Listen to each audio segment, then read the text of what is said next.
제가 초등학교 시절에는 주택에 살고 있었습니다. 저희 아버지가 돌아가시기 전까지만 해도 저희 집은 자가로 집이 있었습니다. 자가입니다. 어렸을 때는 잘 살았었거든요. 저희 집은 1층 집을 세를 주고 있었습니다. 월세를 내준 분들은 신혼 부부였고요. 신랑이 굉장히 착하게 생겼습니다. 그래서 저희 아버지는 선량한 신혼 부부인 것 같아서 세를 내주고 계약을 해드렸죠. 그런데 웬걸요? 밤만 되면 부부싸움을 하는 겁니다. 시끄러워서 잠을 잘 수가 없는 거예요. 접시가 날아가고 접시가 깨지는 쨍그랑 소리가 수도 없이 들려옵니다. 진위를 파악해 보니까 낮에는 그렇게 착하던 남편이 밤만 되면 술 중독이라서 술을 먹고 그렇게 들어와요. 그리고 성격이 포악해지는 겁니다. 그래도 낮에는 술을 먹지 않기 때문에 착한 남편인데 밤에 술을 먹으면 두 얼굴의 사람이 되었습니다. 낮에 겉으로 보면 정말 착한 분이에요. 너무 착해요. 그런데 어떤 것이 진짜 모습인지 모르겠더라고요. 낮에 그 착한 모습이 진짜 모습인지 밤에 술을 드시고 포악해지는 그 성격이 진짜 모습인지 분간이 되지 않았습니다. 이와 같이 우리는 두 얼굴을 갖고 무엇이 진짜인지도 모른 채 혼란스러운 세상 속에서 살고 있지요. 오늘 설교 제목은 버가모의 두 얼굴, 버가모 교회의 두 얼굴입니다. 성경이 말씀하고 있는 그 교회, 버가모 교회의 두 가지 모습은 무엇인지 살펴보도록 하겠습니다. 가짜가 판을 치는 혼란스러운 세상 속에서 진리를 지키기 위해 고군분투하던 분들이 계셨습니다. 오늘 성경에 보시면 소아시아 버가모 지역에서 신앙생활을 하고 있는 버가모 교회 교인들입니다. 버가모 교인들의 마음속에는 진리를 지키기 위해서 거룩함, 순전함이 마음 한켠에 있었어요. 그리고 또 교인들의 마음속에는 세상과 타협하고자 하는 그러한 죄성도 한쪽에 자리 잡고 있었습니다. 이 두 얼굴을 지닌 야누스처럼 말이죠. 세상 사람들의 관점에서 보면 진리를 찾아가는 외길 인생을 걷고 있는 교인들이 바로 버가모 교회 교인들이었어요. 칭찬과 책망을 동시에 받은 교회입니다. 버가모 교회는 진리를 수호하기 위해서 애를 써서 주님께로부터 칭찬받은 교회, 외골수처럼 투쟁했던 그 교회가 찾기를 원했던 진짜 진리가 무엇인지 살펴보겠습니다. 또한 그 교회가 세상의 핍박에 견디지 못해 세상과 타협한 것은 무엇인지 알아보도록 하겠습니다. 버가모는 에베소나 서무나처럼 중요한 상업도시는 아니었습니다만 정치적으로, 종교적으로 더 중요한 도시였습니다. 서무나로부터 해안을 따라 약 104km 떨어져 위치하고 있는 내륙 도시가 바로 버가모입니다. 지정학적으로 390m 높은 언덕 위에 세워진 언덕 위의 도시예요. 현재는 베르가마라고 불리는 도시인데요. 버가모는 소아시아 지방의 수도로서 행정 중심 도시 역할을 했습니다. 버가모에는 황제가 파견한 로마 총독이 있어서 황제의 권력을 절대적으로 행사한 도시였습니다. 그 당시 살아있는 아우구스투스 황제의 신전을 최초로 건립할 정도로 로마 황제의 강력한 우상 숭배가 이루어지는 그러한 곳이었습니다. 그 외에도 로마 여신의 신전, 아테네의 신전, 제우스 신전, 디오니소스 신전 등 수많은 이방 종교에게 둘러싸여진 그러한 도시였죠. 한마디로 말하면 버가모는 이방 신앙의 집합촌이라고 할 수 있을 만큼 그러한 도시였습니다. 버가모 지역은 종교의 전시장이라고 할 수 있을 만큼 수많은 신전들이 즐비했었습니다. 버가모의 유적들은 유네스코 세계 문화유산에 등재될 정도로 엄청난 위용을 뽐내고 있지만 버가모 교회 교인들이 신앙을 지키기에는 쉽지 않은 교회였습니다. 우리 13절 말씀을 우리 함께 읽어보겠습니다. 13절입니다. 내가 어디에 사는지를 내가 아노니 거기는 사탄의 권자가 있는 데라. 내가 내 이름을 굳게 잡아서 내 충성된 증인 안디바가 너희 가운데 곧 사탄이 사는 곳에서 죽임을 당할 때에도 나를 믿는 믿음을 저버리지 아니하였도다. 아멘. 버거모 교회 교인들은 사탄의 권자가 있는 곳, 다시 말하면 사탄이 사는 곳에 있습니다. 주님께서 말씀하신 네가 어디에 사는지를 안다라는 표현은 그냥 행정적으로 주소가 어디인지를 안다라는 그러한 말씀이 아니에요. 네가 어디에 사는지를 안다라는 표현은 버거모 교회 교인들이 신앙적으로 얼마나 어렵게 살고 있는 것을 알고 있다고 하는 주님의 말씀이십니다. 고대에 페르가몬이라 불렸던 이 버가모는 예수님만 믿지 않았다면 가장 살기 편한 그러한 도시 중에 하나였습니다. 도서 20만 권을 소장하고 있는 대규모의 도서관을 있어서 자녀들을 교육시키기에 가장 적합한 최적의 장소였습니다. 버가모는 헬라어 페르가모스에서 온 것인데 양피지라는 뜻이 있습니다. 이 버가모 도서관에 있는 200만 권의 책이 이 양피지의 기술로 그렇게 쓰여진 도서관이었거든요. 그 당시에 가장 획기적인 도서 보관 방법이었습니다. 그뿐만이 아니라 버가모에는 세상에서 세계적으로 유명한 의과대학이 있었고 엄청 큰 종합병원이 있었습니다. 서울대학병원이나 세브란스 병원이 있는 것과 마찬가지였죠. 그러니 얼마나 살기 좋은 곳입니까? 남부럽지 않게 자녀들에게 교육을 잘 시킬 수가 있어요. 아무리 큰 중병에 걸렸을지라도 바로 달려갈 수 있는 대형 병원이 있으니 버가모는 천혜의 도시였습니다. 그런데 문제가 한 가지가 있었습니다. 도서관을 가든지 병원을 가든지 우상 숭배하는 신전 안으로 들어가야 도서관이 나오고 병원이 나왔습니다. 일상생활을 하는 데 있어서 우상 숭배하는 신전을 거치지 않고서는 아무것도 할 수가 없습니다. 버가모 교회 교인들은 우상 숭배하는 신들의 그 한복판에 살고 있었어요. 그리스도인들이 이곳에서 신앙을 지키기 위해서 당하는 고난은 이루 말할 수가 없는 것이었죠. 그 당시에 구세주라는 호칭을 받으면서 숭배받던 아스클레피오스라는 신이 있었습니다. 치유의 신이었어요. 고대 역사가 타키투스에 의하면 아스클레피오스 신은 치료의 신으로 뱀을 내세우는 그러한 신이었습니다. 그 당시에 뱀은 의학, 의술과 약학의 상징이 되었습니다. 뱀은 예로부터 사탄을 상징합니다. 우리나라도 한때 제주도 표선면 토산리에는 뱀신을 섬기는 것으로 유명한 마을이었습니다. 뱀이 스르르 지나가도 어느 누구 하나 잡지 못했어요. 잡으면 안 되었죠. 뱀이 집안에 들어오면 감사합니다. 그리고 그냥 뱀을 숭배하면 되는 거였어요. 왜냐하면 뱀이 신이었거든요. 이와 같이 버가모 교인들은 사탄이 지배하고 있는 한가운데 있었습니다.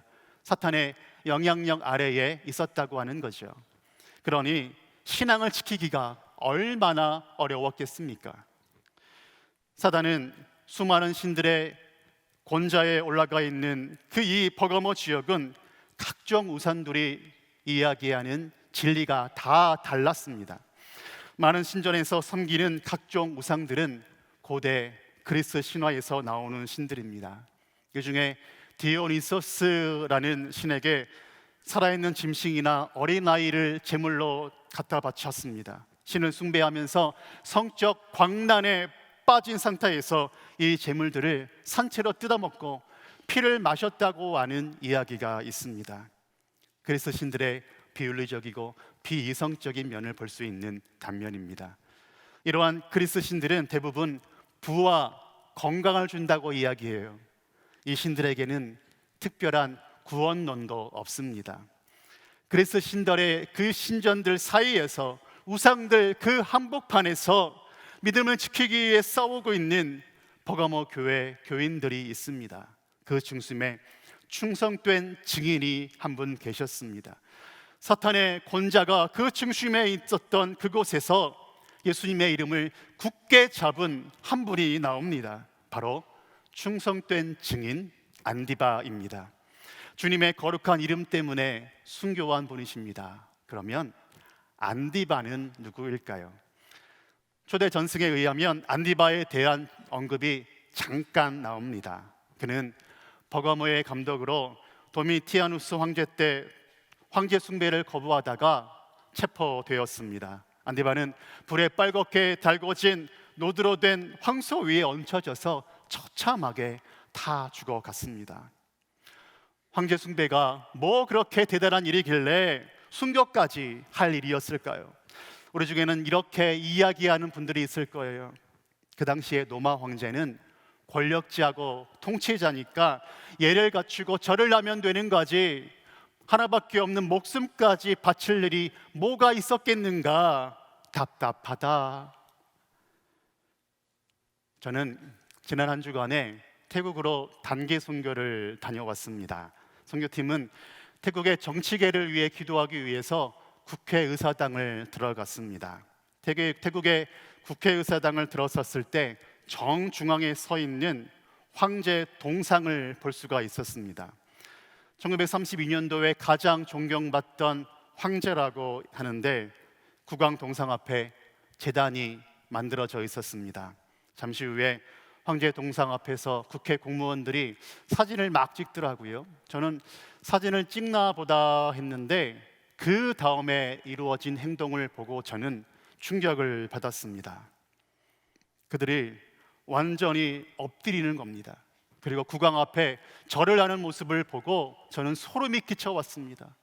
코를 완전히 땅에 박아버리고 절을 합니다. 그들은 국왕을 존경하는 것이 아니라 우상 숭배하는 거였습니다. 국왕을 신으로 섬기고 있는 거였습니다. 태국의 종교는 94%가 불교입니다. 그런데 불교가 국교는 아닙니다. 태국 황제가 불교를 믿기 때문에 대부분의 국민들이 불교를 믿는 것입니다. 로마 황제도 단순한 황제가 아니었어요. 사람들은 로마 황제를 태양신의 아들이라고 생각했고 로마 황제를 사람이 아닌 신으로 정말 숭배했거든요. 그러니 로마 황제에게 절을 하느냐 하지 않느냐는 단순히 예의를 지키는 수준의 문제가 아니라고 하는 것이죠. 버가모 지역에 복음이 언제 들어왔을까요? 사도행전에 찾아보니까 사도행전 16장에서 바울은 2차 전도행을 하던 중에 버가모 지역이 포함되어 있는 무시아 지방을 지나갔다는 기록이 있습니다. 무시아 앞에 이르러 비두니아로 가고자 했으되 예수의 영이 허락하지 아니하시는지라 무시아를 지나 드로아로 내려갔는데, 버가모 지역에서는 사도 바울에게서 복음을 듣기 전까지만 해도 황제 숭배와 그리스인 숭배가 거의 전부의 그러한 신앙이었습니다. 바울이 버가모 지역에서 잠깐 머물렀지만은 그 복음의 영향력은 굉장했습니다. 아무리 버가모의 복음이 단시간에 잠깐 전해졌다 할지라도 다이너마이트가 터지는 것처럼 복음의 진리가 버가모를 휘감았습니다. 성령의 권능이 마가의 다락방에 임했을 때 성도들 120명에게 성령의 권능이 임했던 것처럼 말입니다. 성령의 권능이 강력하게 임했을 때 버가모에는 순교자 안디바가 나왔습니다.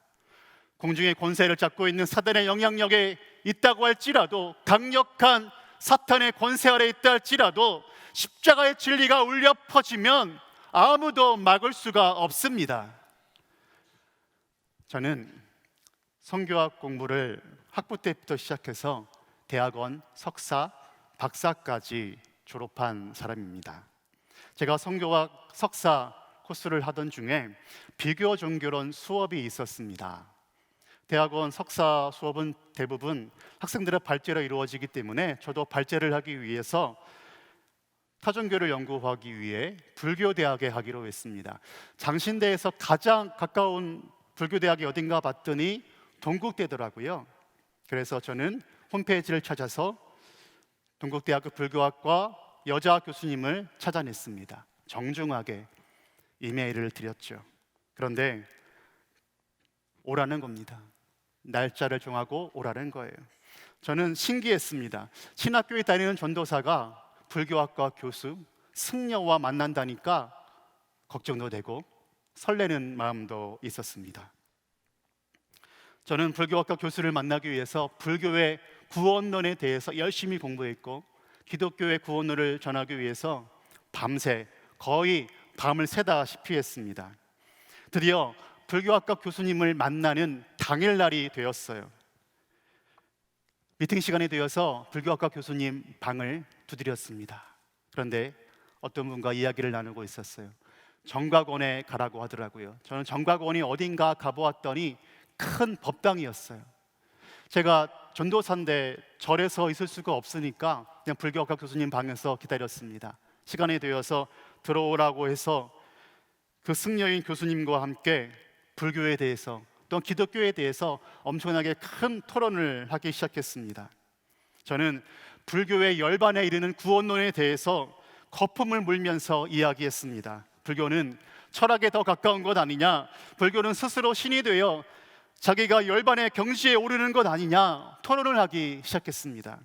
30분간 이야기하다가 그 교수는 시간이 없다고 수업해야 된다고 들어갔고요. 또 다른 남자 불교학과 승려 교수님이 들어왔습니다. 저는 두 분의 불교학과 교수님과 열심히 토론을 한 뒤에 얻은 결과는 이것이었습니다. 불교에는 구원의 진리가 없다. 또한 어떠한 다른 타종교에도 구원의 진리가 없다는 것을 수업을 통해서 알게 되었습니다. 버가모의 안디바는 수많은 그리스 신자들 사이에서 자기를 구원해 줄 진리의 구원의 진리가 있는 곳을 찾아 헤매었습니다. 각종 신전을 지키고 있는 사자들과 무수한 이야기를 나누고 신전에서 수도 없이 제사를 드려봤지만 거기에는 구원이 없었습니다. 거기에는 능력이 없었습니다. 내가 평생 목숨을 걸고 믿고 갈 어떠한 신도 만나지 못해 낙담하고 있던 차에 안디바는 바울을 만납니다. 바울은 열정적으로 그에게 복음을 전파합니다. 다른 이로서는 구원을 얻을 수가 없나니 천하 사람 중에 구원을 얻을 만한 다른 이름을 우리에게 주신 적이 없느니라. 바울은 오직 예수님밖에 없다고 안디바에게 구원의 진리를 이야기해 줍니다. 안디바는 그간 참 진리의 말씀을 듣고 싶어서 영적인 목마름이 있었는데 복음의 진리를 경험하고 나니 그에게는 빛나는 광채가 비춰오는 것만 같았습니다. 안디바가 요즘 시대에 살았더라면 아마 이러한 찬송을 불렀을 거예요. 428장 내 영혼의 햇빛 비치니 그 영광 찬란해. 이 세상 어떤 빛보다 이 빛 더 빛나네. 주의 영광 빛난 광채 내게 비춰 주시옵소서. 그 밝은 얼굴 배울 때 나의 영혼 기쁘다. 진리의 복음의 말씀을 들은 안디바의 영혼 깊은 곳에는 기쁨의 영적인 울림이 퍼져오기 시작했습니다. 안디바는 거듭남의 영적인 체험을 한 뒤에 바울처럼 주를 위해 언제라도 죽을 순교할 각오가 되어 있었습니다. 안디바는 이제 더 이상 황제나 그리스 신들에게 기도할 필요가 없었습니다. 대부분의 사람들이 몸이 아파서 아스클레피오스 신에게 가서 치료를 받았습니다. 그리고 자기의 몸과 마음을 치료해 준 그 신의 이름을 부르며 경배했습니다. 사람들은 사탄의 권세 아래에서 그 영혼이 혼미해져 갑니다. 천하 인간의 예수 그리스도 외에 구원받을 다른 이름을 주신 적이 없는데도 몸이 아프고 힘드니까 치료의 뱀신에게 찾아가 도와달라고 애원합니다. 영적으로 마음이 혼미해진 사람들은 그리스 신들에게 충성을 맹세하고 신전 안에서 자기의 영혼을 다 내주었습니다. 그러나 안디바와 그 교회 성도들은 오직 예수님께 충성하기로 결단합니다. 예수님은 죽기까지 충성한 증인 안디바를 칭찬하시죠. 안디바가 자기가 누릴 모든 것을 배설물로 여기고 예수님께 충성할 수 있었던 이유는 죽을 영혼을 살려주셨기 때문입니다. 안디바는 예수님을 만나기 전까지만 해도 살 소망이 전혀 없었습니다. 그러나 이제는 주님이 나의 살 소망이라고 담대히 외쳤습니다. 예수님의 12제자 중에 믿음이 없던 제자가 있었습니다. 바로 의심 많은 도마입니다. 도마는 예수님께서 왜 이 땅에 오셨는지, 그리고 앞으로 어떤 길을 가시려고 하는지 영 몰랐습니다. 그리고 도마는 세상 근심을 다 떠안고 주님께 이야기합니다. 주께서 어디로 가시는지 모르는데 주님이 어디로 가시는지 그 길을 좀 알려주실 수 있겠습니까? 주님, 어느 길로 가려고 하시는 것입니까? 그런데 주님은 동문서답 같은 대답을 하십니다. 내가 곧 길이요 진리요 생명이니 나로 말미암지 않고는 아버지께로 올 자가 없느니라. 예수님이 이 땅에 오신 목적이 무엇인지 알려주는 본문입니다. 오직 나를 통해서만 구원받을 수 있다고 하는 말씀입니다. 제가 신학대학교에 다닐 때에 종교다원주의라고 해서 구원을 얻을 수 있는 방법은 한 가지가 아니다, 여러 개가 있을 수 있다라는 논리가 퍼지기 시작했습니다. 버가모 교회 그 당시에는 천국 가는 길은 예수님만 믿으면 되는 것이 아니고 율법을 다 지켜야 구원을 받을 수 있다고 하는 그러한 거짓 선지자들이 판을 치는 시대였습니다. 구원의 진리가 몰랐던 시대였죠. 우리 주님은 참 진리를 전파하는 일에 집중하셨습니다. 예수님은 진짜 복음, 천국 복음을 전파하셨습니다. 회개하라, 천국이 가까웠느니라. 회개하고 복음을 믿으라. 그렇다면 우리가 흔들리지 말고 굳게 붙잡아야 할 구원의 진리는 무엇일까요? 그 복음의 진리는 무엇이겠습니까?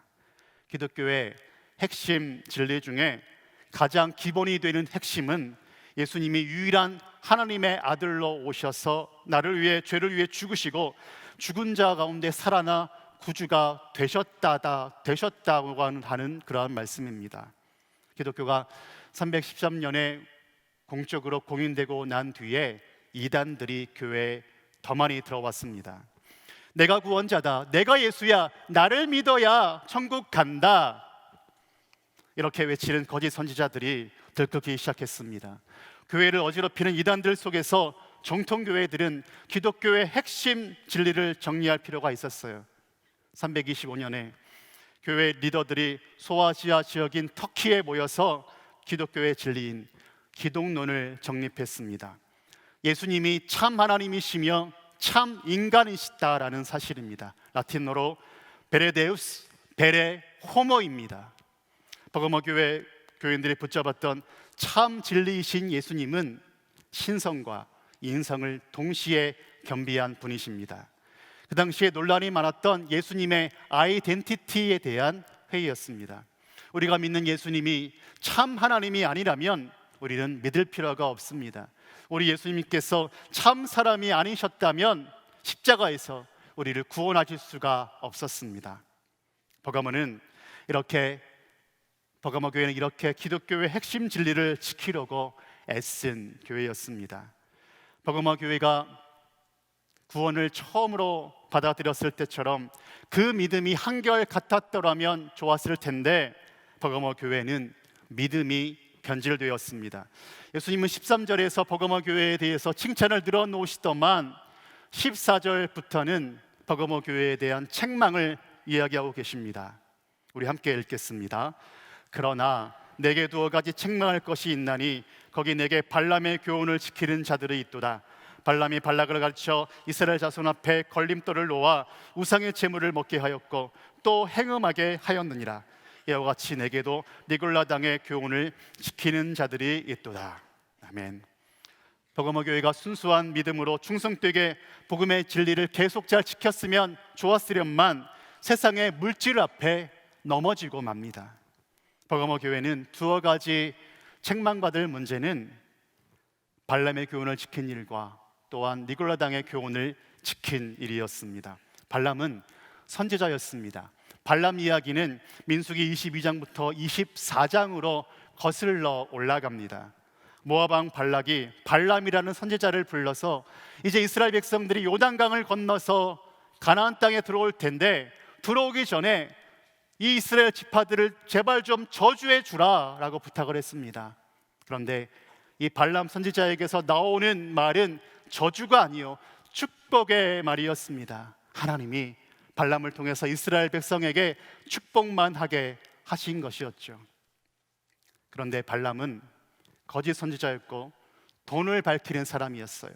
모압 왕 발락이 내어놓은 물질에 넘어갔습니다. 그리고 이스라엘을 멸망시킬 꾀를 생각해냅니다. 모압 여자들이 이스라엘 남자들을 유혹해서 우상 숭배하는 음란한 연회에 참석하게 합니다. 주의 진리의 말씀만을 따라가던 이 이스라엘 민족이 발람의 꾀임에 넘어가 하루아침에 연병으로 24,000명이나 죽습니다. 리굴라당의 꾀임도 마찬가지입니다. 리굴라는 안디옥 출신의 그리스도인, 헬라파 그리스도인이었지만 영주주의 이단이 된 사람입니다. 니골라와 발람은 어원적으로 같은 뜻입니다. 발람, 니골라는 백성을 멸망시킨 자라는 뜻을 포함하고 있습니다. 버가모 교회에는 순수한 믿음을 가진 사람들이 있었지만 발람과 니고델랑의 꾀임에 넘어간 분들도 계셨습니다. 다시 말하면 교회 안에는 순교자 안디바와 같은 분들이 계셨고, 그리고 발람의 교훈을 지키는 사람들, 니골라 등의 교훈을 지키는 사람들, 그런 분들이 있었습니다. 이렇게 교회 안에는 극단적인 두 부류가 있었다고 하는 것이죠. 교회 안에 순수한 복음의 열정만 갖고 있는 분들만 있으면 얼마나 좋으련만 금방 세상적인 꾀임에 넘어가는 분들도 많이 있음을 봅니다. 버가모 교회의 두 얼굴입니다. 버가모 지역 안에는 영주주의 사상이 가득했습니다. 리굴라당에서 유래한 이 영주주의는 그노시스라고 해서 교회사에 처음으로 생긴 이단입니다. 이 영주주의가 말하는 구원은 영적인 각성을 통해서 우리의 영혼이 육신의 굴레에서 벗어나게 하게 하는 것이 목표입니다. 영적인 것과 육적인 것을 이분법적으로 나누어 갑니다. 인간의 육신적인 것을 적대시하고 영적인 것만을 좋아하는 그러한 사상이죠. 버가모 지역 안에는 이 영적인 것을 중요하게 생각하지 않고 인간의 육체는 무가치하다고 주장하면서 쾌락에 빠져가는 사람들이 많이 있었습니다. 특히 버가모 교회 안에는 세상과 타협하는 분들이 굉장히 많았습니다. 이교적인 제사 음식을 먹고 이교도들의 행하는 음행에도 끼어들었습니다. 제사 음식을 먹고 우상 숭배하는 음행하는 문제는 이 버가모 지역 안에 사회적으로 공식적으로 용인된 관행이었습니다. 버가모 교회 교인들 중에도 진리의 옷을 음행으로 덧입힌 그러한 분들이 굉장히 많이 있었습니다. 그 당시 버가모 사람들은 말합니다. 그게 뭐 잘못됐나? 다 그렇게 하는데 뭐 나라고 하지 않으면 뭐가 어때? 나도 그렇게 할 거야. 이러한 태도가 버가모식 태도였습니다. 버가모 교회 교인들에게는 심각한 신앙적인 고민이 있었습니다. 신앙적인 고민을 하다가 잠을 못 자면서 너무나 마음이 무거워서 교회를 떠나는 분들도 있었습니다. 버가모 교회 교인들은 교회를 예배 드리러 나올 때에 눈치를 봐요. 교회가 더 이상 환영해 주지 않아요. 환대해 주는 분위기가 거의 없습니다. 니골라당 사상에 물들어서 우상의 제물에 손을 대고 음행한다고 하는 그러한 분위기가 너무 많았습니다. 버가모 교회는 둘로 나누어지게 됩니다. 한 부류는 교회 담임 목사님이었던 안디바를 따라야 된다는 부류와 또 다른 부류는 주의 말씀은 시대에 따라 다르게 해석되어야 된다. 쉴 수 있는 틈을 좀 줘야지. 예수님을 믿는 믿음만 있으면 되는 것이 아닌가. 그러한 부류로 나누게 되어졌습니다. 한 부류의 사람들은 주의 말씀을 다 지키고 살다가 보니 버가모 시내에 나가니까 마음이 위축되는 겁니다. 정상적으로 갈 수 있는 곳이 하나도 없어요. 교회 외에는 어떠한 곳도 다닐 수가 없습니다. 그래도 교회에 와서는 당당합니다. 그래도 나는 내 믿음을 지켰다고요. 그리고 나도 모르게 어깨에 힘이 올라갑니다. 세상의 타락한 문화를 다 묵인하고 우상 숭배를 아무렇지 않은 관행으로 치부하는 사람들을 보면서 정죄하기도 합니다. 그리고 교만해집니다. 또한 교회의 또 다른 이면에는 세상 속에서 타협할 수밖에 없었던 버거머 교인들의 주님을 향한 탄식 소리가 들려옵니다. 그럼 주님 어떻게 하라고요? 주의 말씀대로 살다가는 세상 속에서 하루도 살 수가 없습니다. 숨을 쉴 수가 없어요. 자녀들을 가르쳐야 되는데 주의 말씀대로라면 우상 숭배가 난립하는 도서관에 갈 수가 없잖아요. 주의 말씀대로라면 아무리 몸이 아파도 병원에 갈 수가 없습니다. 주의 말씀대로만 살아가려면 교회 밖을 나가서도 안 됩니다. 주님은 이러한 우리들의 고통을 아시기나 하는 겁니까? 한 30년 전에 한국 영화 중에 투캅스라는 영화가 있었습니다. 일주일 동안은 비리를 저지르던 이 경찰이 주일날에 와서는 감사원금을 드립니다. 또 눈물을 흘리면서요. 저는 그 당시에는 배꼽이 빠져라 웃으며 보았던 영화였지만 지금 생각해 보니 그냥 웃을 수만은 없는 신앙인의 그러한 행동을 묘사하는 영화였습니다. 우리는 세상 앞에서 당당하게 살아가십니까? 아니면 위축되어 살아가십니까? 세상에서는 위축되어도 교회 안에서만큼은 당당하십니까? 두 마음으로 살아가는 우리에게 주님은 말씀하십니다. 골로새서 3장 1절에서 3절입니다. 그러므로 너희가 그리스도와 함께 다시 살리심을 받았으면 위의 것을 찾으라. 거기는 그리스도께서 하나님 우편에 앉아 계시니라.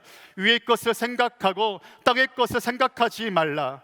이는 너희가 죽었고 너희의 생명이 그리스도와 함께 하나님 안에 감추어졌음이라. 우리 생명이신 그리스도께서 나타나실 그때에 너희도 그와 함께 영광 중에 나타나리라. 이제 하늘의 것을 사모하십시오. 땅의 것이 아니라 위의 것을 사모하는 것입니다.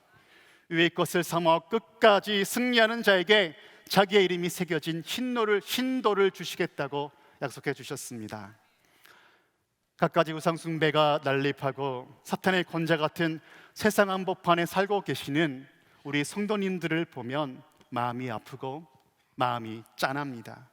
그리스도인으로 살아가면, 회사에 가면 홍해가 쫙 갈라지고 수많은 기적들이 임해야 되는 것인데 오히려 환난 가운데 힘들어하는 성도님들이 더 많은 것을 보게 됩니다.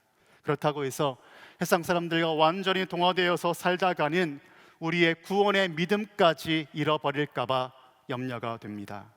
17절에서 우리 주님은 분명히 말씀하셨습니다. 아무리 힘들어도 이기는 그에게는 내가 감추었던 만나를 너에게 주겠다 하셨습니다. 감추었던 만나란 애굽을 탈출한 이스라엘 백성들이 광야에서 삶을 지탱하게 해준 생명의 양식이었습니다.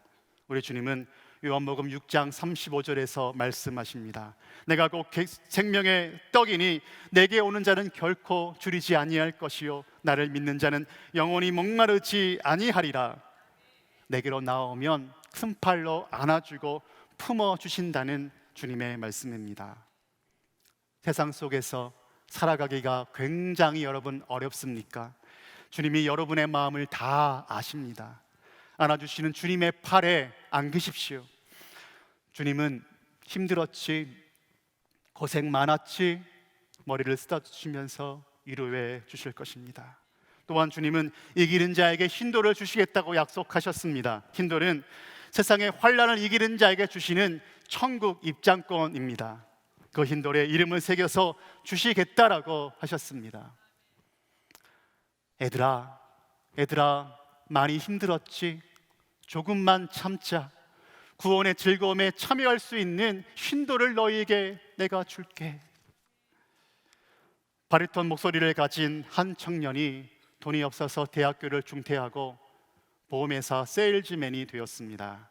우연히 방송국 공개홀에서 노래를 할 계기가 되어서 미국 MBC 방송국의 전속 가수로 활약해 달라는 그러한 이야기가 있었습니다. 이때 그의 나이 23살이었습니다. 그 앞에는 이제 돈과 인기가, 명성이 기다리고 있었습니다. 그러나 어쩐지 그가 교회에서는 더 이상 찬송할 수 없겠구나, 복음 집회에서 찬양할 수 없겠구나 하는 불안감이 들었습니다. 세상에서 인기를 얻을 수 있지만 주일날 교회 예배조차 올 수 없을 것 같은 그런 마음이 들었습니다. 그는 세상적으로 인기를 얻고 싶은 마음이 굉장했습니다. 그리고 또 한켠에는 주님을 사랑하는 마음도 가득했습니다. 며칠을 고민하며 기도하던 중에 피아노를 치려고 피아노 앞에 앉아 있을 때였습니다. 어머니가 평상시에 좋아하던 신앙시 한 편을 발견했습니다. 그 시를 읽어 내려가는데 그 시의 내용이 너무나 좋은 겁니다. 세상의 명예와 부와 영광을 얻고 싶은 그 마음을 내리치는 시였습니다. 자기도 모르게 그의 뺨에는 눈물이 흘러내립니다. 그리고 이렇게 기도하기 시작합니다. 주님, 제 목소리, 저의 존재, 저의 모든 젊음, 모든 것 다 주를 위해 바치겠습니다. 그는 자기 마음속에 솟아오르는 멜로디로 어머니가 애송하시던 그 시에 곡절을 붙이기 시작했습니다. 이때 만들어진 찬송가가 바로 찬송가 94장입니다. 주 예수보다 더 귀한 것은 없네. 이 세상 부귀와 바꿀 수 없네. 영축을 내 대신 돌아가신 그 놀라운 사랑 잊지 못해. 세상 즐거움 다 버리고 세상 자랑 다 버렸네. 주 예수보다 더 귀한 것은 없네. 예수 밖에는 없네. 작곡자 조지 베버리 쉐어의 이야기입니다. 그로 그는 전도자 빌리 그레임을 만나서 평생에 찬송하며 간증하며 주를 위해 살았습니다. 그는 예수님을 구주로 믿는 삶이 세상의 명예와 부와 명성을 얻는 것보다 더 소중한 것을 깨달았습니다. 그래서 세상의 즐거움을 다 내버리고 오직 예수님만을 찬양하는 귀한 삶을 살았습니다. 이러한 신앙의 고백이 여러분과 저의 고백이 되기를 원합니다. 혹시 우리 중에 예전에는 나도 버거모 교회 안디바처럼 순수한 믿음을 갖고 있었는데 지금은 세상 속에서 혹시 타협하고 계십니까? 주님께 나아오십시다. 회개하고 주님께 나아오십시다. 주님이 말씀하십니다. 내게로 나아오라. 돈 없이 값 없이 내게로 나아오라. 내 은혜의 강가로 나아오라. 기도하겠습니다. 사랑이 많으신 하나님, 우상의 신들이 가득한 세상의 한복판에서 살아가는 우리를 지켜주셔서 감사를 드립니다. 순교자 안디바처럼 말씀대로 살아가다가도 세상의 유혹에 흔들려 세상에 타협하고 있는 나 자신을 보게 됩니다. 주님, 용서하여 주시고 날마다 그 크신 팔로 안아 주시옵소서. 주님의 위로가 필요합니다. 주님의 능력이 필요합니다. 때로는 세상이 너무나 강해 보여서 위축될 때가 많습니다. 그때마다 십자가의 보혈의 능력을 깨닫게 하사 참 진리이신 주님만 보게 하여 주시옵소서. 세상의 즐거움이 아니라 이제는 위의 것을 사모하는 믿음의 사람으로 살게 하여 주옵소서. 예수님의 이름으로 기도합니다. 아멘.